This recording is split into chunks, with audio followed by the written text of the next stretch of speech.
Hey everyone, I hope you're doing well and staying safe during this time. If you're new here, welcome to the channel. Like I said, thank you so much for checking me out. If you haven't done so, please make sure to hit that subscribe button just right below the video. Cool, thank you so much. I really do appreciate it. And if you're returning, welcome back. Thanks again for your support. I truly do appreciate having you here. There's a lot that went on here that's not right, okay? But in the course of that, we found something far worse. And it's the clip where Joseph Lubin is describing how he's going to help disguise whale purchasers in the Ethereum pre-sale. Well, I decided, because a picture paints 1,000 words, I decided that I would go and try to find a picture of the actual form that goes with his words. And I think I found the actual, I think this is actually from the Ethereum pre-sale. I'm not going to play the whole thing because you've heard the words 1,000 times. I just wanted to play you enough so you could illustrate.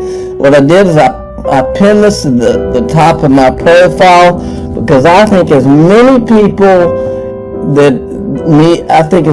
as possible need to see this video so that they can understand just how big the injustice going on with the SEC going after Ripple and ignoring everything that's going on with Ethereum.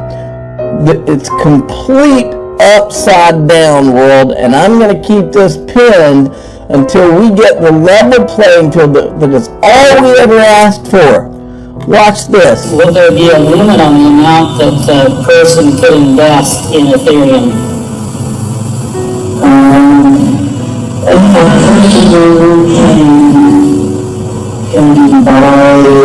We go to the email part.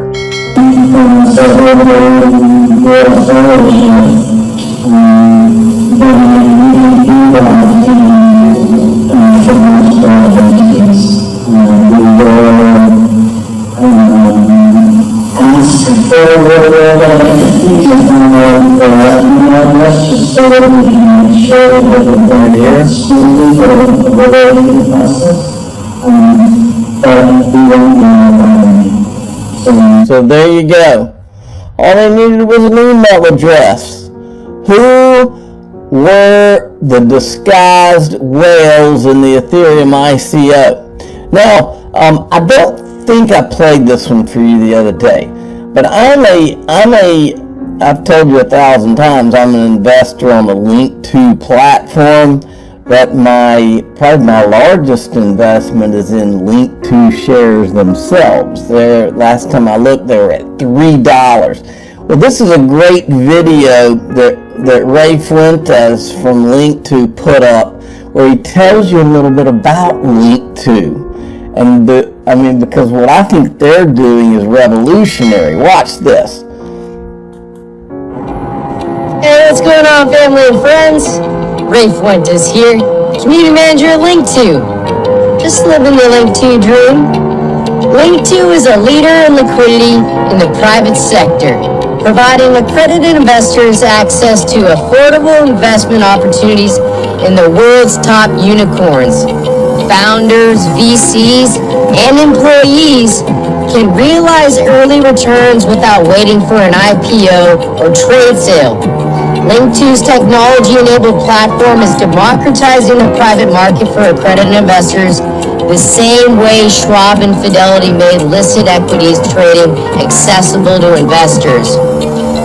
Link2 boasts a strong portfolio of technology unicorns, which include companies like Ripple, Borrow, Impossible Foods, Octoro, Whoop, and Kraken.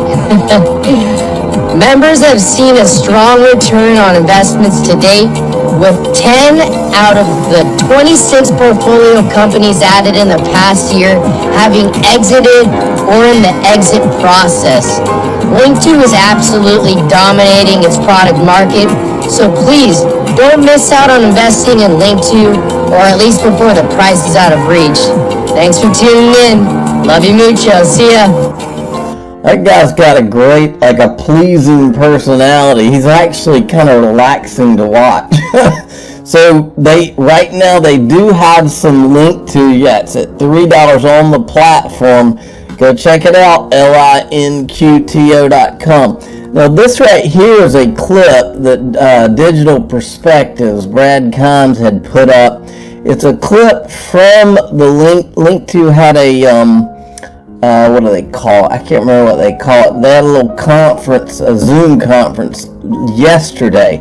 Listen to this clip. For XRP's value is determined. I mean, I've seen this sort of simple calculation, but Swift currently, I think the number is it settles 1.2 quadrillion with a Q, quadrillion dollars a year. And that is the amount of money that gets moved. It's not necessarily the market cap of how much money we have. It's how many times does it get circulated, right? And if you have 1.2 quadrillion dollars, let's say, for example, the Ripple's, the XRP ledger system carves out 10% of that. That's $120 trillion, right? And if XRP, let's just say, for example, the total unit supply of XRP is in the marketplace at 100 billion. Well, if you take 120 trillion and you divide it by 100 billion, how many times is XRP moving? How much is it moving the unit of value? It's moving it 1,200 times, right? So each individual XRP is moving 1,200 times. So wouldn't it be fair to say that is an enormous value? And so that value would be $1,200 per XRP. Boy, I wish. If it's moving $120 trillion. This is interesting from John Deaton. You remember the That's All folks from Bugs Bunny, the cartoon? He says, Judge Torres' rulings are a great sign for XRP holders. What these rulings clearly shows that Judge Torres favors public disclosure. Ripple can't seal certain documents, i.e. legal documents. Same applies to the SEC. Think ahead. We may ultimately get to see the 63 Hinman emails. I don't believe we ever see the 63 Hinman emails because I don't believe they can show you those emails. I believe that it would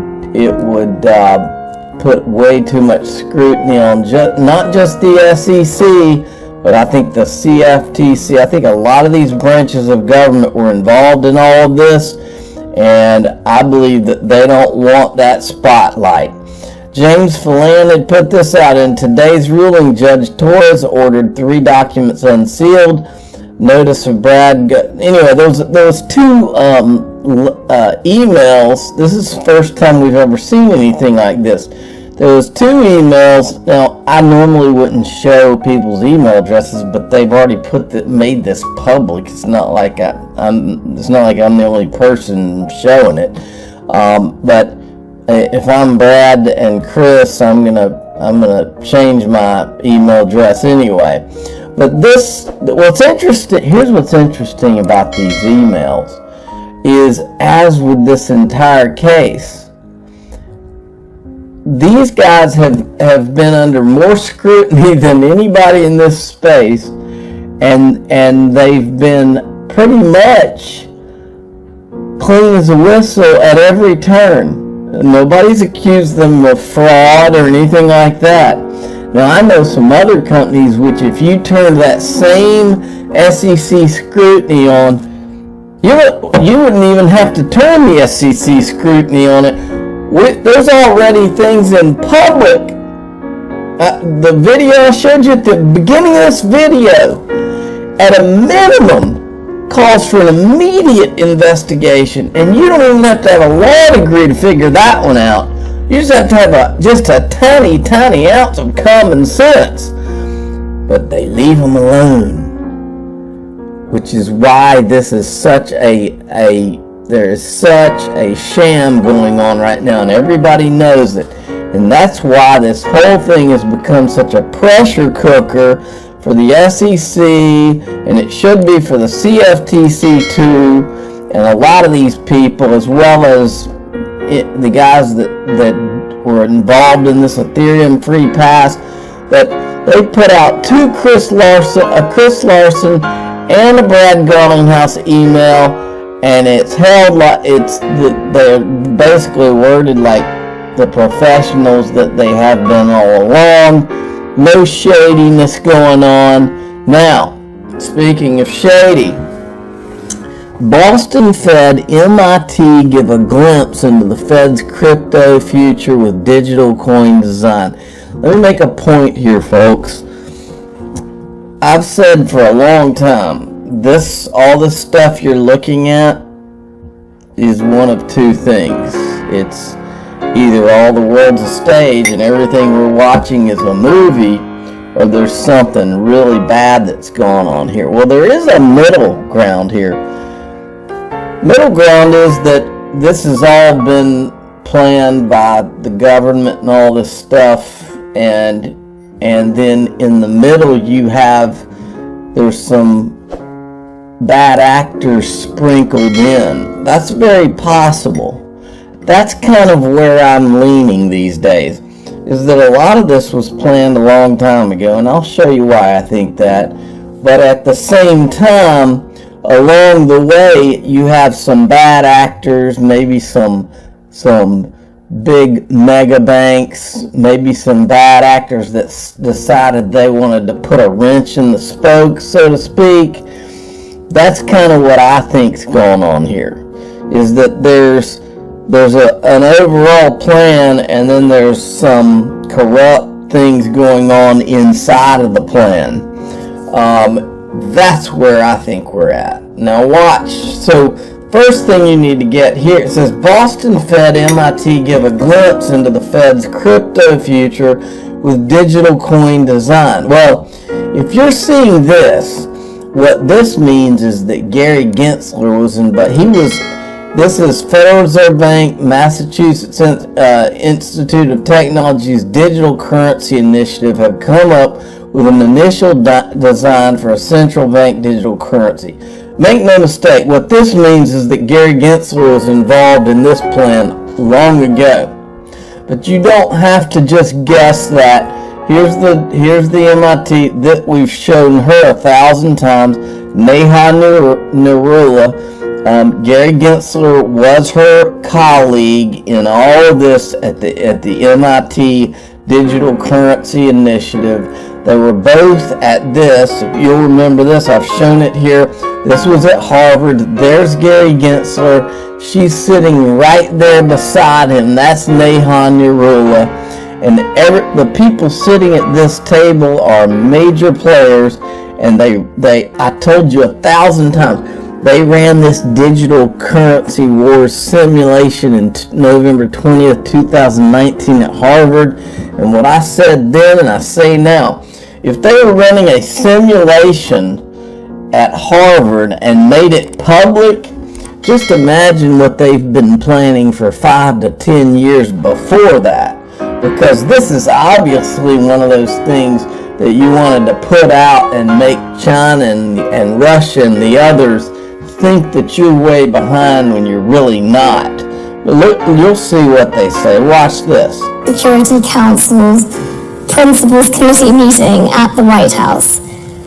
Our scenario takes place 2 years from today, on November 19th, 2021. We've simulated a world in which one big thing has changed. In March 2020, the People's Bank of China launched a sovereign digital currency known as the digital yuan. We're hearing reports that North Korea may be using China's digital yuan currency to evade sanctions and purchase weapons. So in other words, my point is, if they were doing a simulation of this and putting it out in public, then you just think about what they were doing behind the scenes for the 5, 10, maybe 30 years before that. Now, here's further proof that all of this was a plan, okay? The first part of this you're going to see was the Charles Gasparino when he reported in May of 2018. The second part's going to be Joseph Lubin in December of 2017. That was when I think they really started working with the SEC, and not just the SEC, it was the CFTC too. Then you're going to see part 3, 2 days after the Hinman speech, is a CNBC report, almost like they picked the baton up on cue as they were told. Watch this. You'll see what the plan was. Related back to, I would say, industry leaders down there, Joe Rubin, Andrew Keys, they were part of something known as Ethereum and the Census. These are big cryptocurrency blockchain companies. They are working on this through this thing known as the Brooklyn Project. They have a lot of sources and friends on Wall Street. And this is the key thing, because they are working from what I understand with the SEC, the CFTC on this. We saw that the SEC did push back a little bit on these Bitcoin ETFs that tried to make it through the system so that people could trade those and invest in those if they wanted to. When it comes to Ethereum, why do you think the SEC might be more apt to approve an Ethereum ETF versus a Bitcoin ETF? Yeah, so one of the concerns was that there weren't. Notice when he's speaking, it's almost like he may as well say, well, in my conversations with the SEC, one of the concerns was this. It's obvious that he's already talking to them. He knows, he's not guessing. So let me start back so you can hear how he words it. This is a Bitcoin ETF. Yeah, so one of the concerns was that there weren't really good reliable price feeds mechanisms. So indices are being built for those things, and another criterion was that there be a futures market. So that is happening.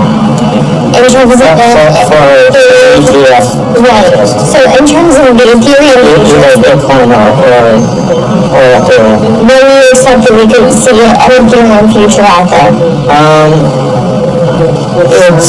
I don't want to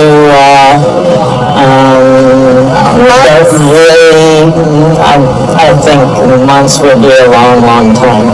Okay, take it away. Yeah, sure. So let's talk about Ethereum in particular, because that was in the news this week. And so now we have to talk about, okay, how is this going to trade? What are the catalysts over the next couple months that could actually move this? So I identified 3. First of all, let's talk about Ethereum futures. Right after the SEC came out and said Ethereum is not a security, the president of CBOE came out and said that was a hurdle to us launching Ethereum futures. So one would think that perhaps Ethereum futures are not far off. They already have an index-based Ethereum index, and you would think that futures are next. So that could be a potential catalyst for Ethereum. So they already knew that was part of the plan. You had to get Ethereum classified as a commodity, then you open the door to the futures. That's why they were working with the SEC and the CFTC. It's pretty obvious. Okay, moving along. Preston Byrne, remember this is the same guy that did the write-up back back a few years ago after the Ethereum pre-sale. He's the guy that wrote up and he said, I think there's something that criminal that went on here. I think they tried to make this look like it was being bought by all these people all over the world, but it was actually a handful of whales. Now he's saying the Gensler SEC is DDoSing, like a DDoS attack, DDoSing the United States with regulations. Jerry Brito is now complaining about it, and I believe, as TAIG says, that Jerry Brito was involved in the Ethereum free pass from the beginning. So I don't feel sorry for Jerry Brito when he's complaining now. These guys have always been. They've got these organizations that they call crypto industry, and they're not crypto industry. They're Bitcoin, Ethereum. I mean, just look at their website, or look at what they say, look what they do, because what they do is totally different. You haven't heard this guy coming out defending the John Deaton or working with John Deaton to help John Deaton with the SEC lawsuit. You haven't heard him come out in defense of Ripple or anything like that. Meanwhile, he's at an organization that he claims that is this crypto industry organization. I'm your guy. I will keep you posted. I'm your advocate. I'll be back on a daily basis, usually multiple times per day, with these videos to keep you updated with everything going on. So I hope you enjoyed the video. If you haven't done so, make sure to hit that subscribe button. Feel free to share any of my videos with your friends, family, social media, or anybody who may care to listen. Thanks so much for your continued support. I'm always here for you. I want to help you through this time. So thank you so much for continuing to choose me. Enjoy your day, stay safe, and I'll catch you again probably in a couple hours. Thanks, everybody. See you later.